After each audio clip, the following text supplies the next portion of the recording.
All right, everyone. Let's get started with day 12 here today. As you can tell, I'm not here. We have a guest teacher, so please make sure that you are treating our guest teacher with respect and making sure that we are doing a normal class as best we can here today.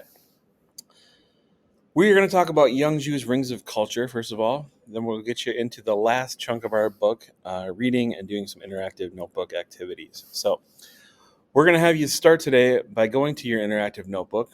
And on slide 18 of that interactive notebook, you'll see something that should look familiar.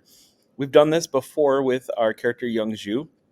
And I'd like you to do this one more time, thinking a little bit about what you've been reading recently in this text. So, the last couple of times that we've read, how would you find some examples here for these rings of cultures?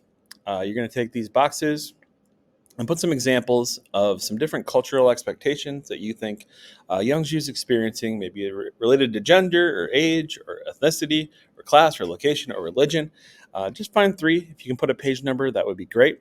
Again, this is slide 18 of your interactive notebook. We're going to give you about 7 or 8 minutes to come up with some examples, and then we'll have a chance to share. All right, go ahead and get started on that for today.